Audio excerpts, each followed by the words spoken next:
And life is like a bowl of cherries when you're camping.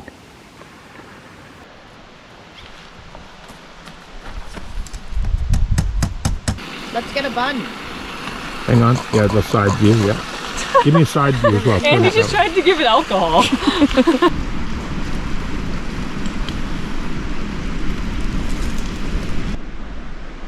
Okay, guys. Time for step 2. We're all set up at the creek.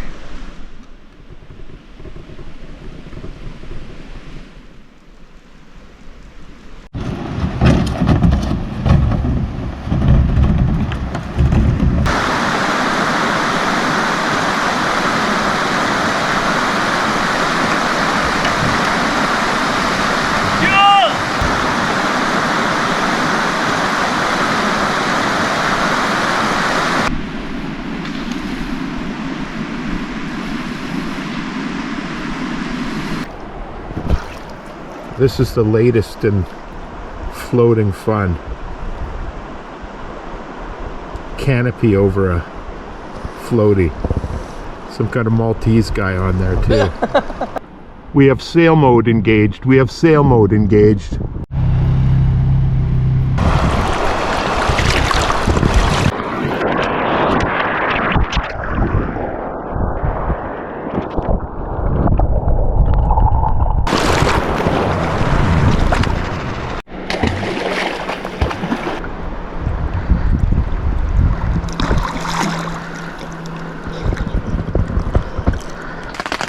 Not off to a great start.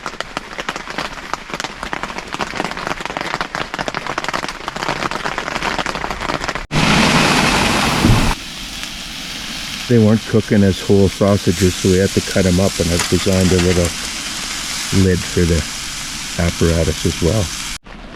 So we've thrown in the sausage, and now the beans have gone in. A little bit of the old pork and beans.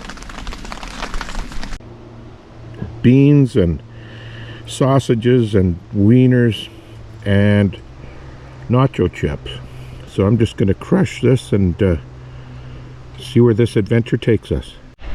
Little water purification system set up where you boil it and then cool it with some clean ice so you can put it in the plastic bottles.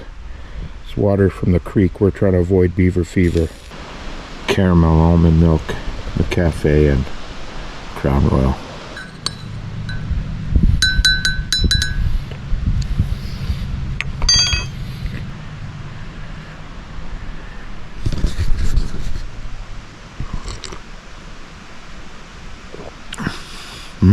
That is really good. It's like almost like an amaretto. I'm gonna have a couple of those. 2007 Dodge Caravan racing model. It's amped way up, past anything but a gas station. On this site, which is basically an old creek bed that's been dredged up for gold, we find this old dredging unit. Dredge at first looks like a big boat sitting on dry ground. After processing, a dredge is able to travel like a boat through the pond it created for itself.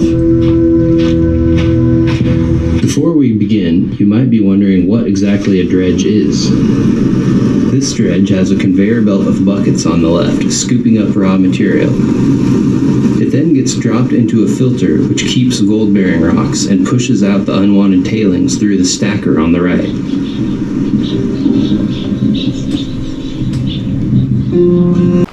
An old dredge. Just planted itself here after it did all that hard work to find the gold and died. These were used for processing gold along Granite Creek. All that remains is the base of the infrastructure with some metal bars coming up that held it all together. Big timbers. They'd float these down the creeks, divert the water so they could get at the bottom of the creeks, and just have a bucket on a rotating wheel, a bunch of buckets, and just bucket it in and process it. A little bit of BC history. It's just sitting in a little bog here now behind the creek. There's a tailings pile. This all occurred in the 1800s in this area, and there's the creek, the very gold-rich Granite Creek, and it's intersecting with the Tulameen River.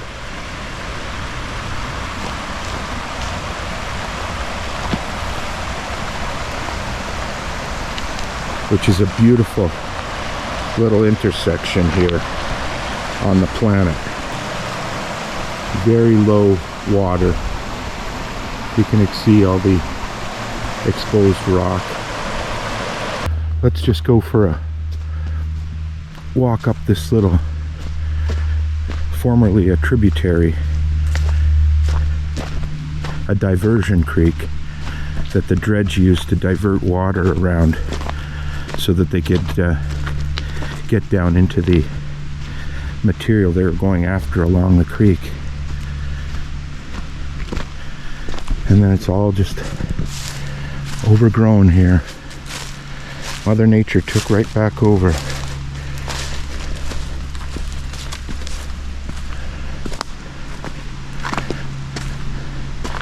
Some beautiful camping if you wanted to wild camp. I found this spot up here that's just perfect for a small tent.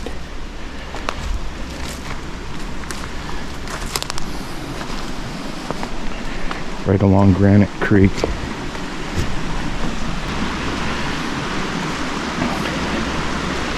How's that for a site? Welcome to beautiful British Columbia.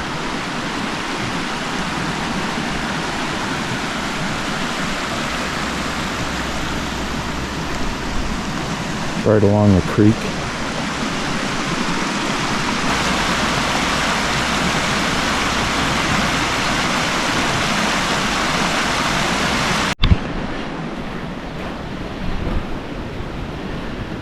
Remnants of the dredging operation. This just looks like an old piece of metal that's sealed with some rivets. Could have been a bucket. I'm thinking that's an old dredging bucket. Along the shores of Granite Creek, where they processed a ton of gold. Well, I don't know about a ton, but a lot. Okay, here was camp. Pretty much glamping. You don't usually see the Falcon in this kind of setup with a ensuite in the beautiful airframe woods atmospheric 4 tent. No poles involved. It's all just a blow-up tent. Had a great time. It's got its back inner where we had the sleep system set up.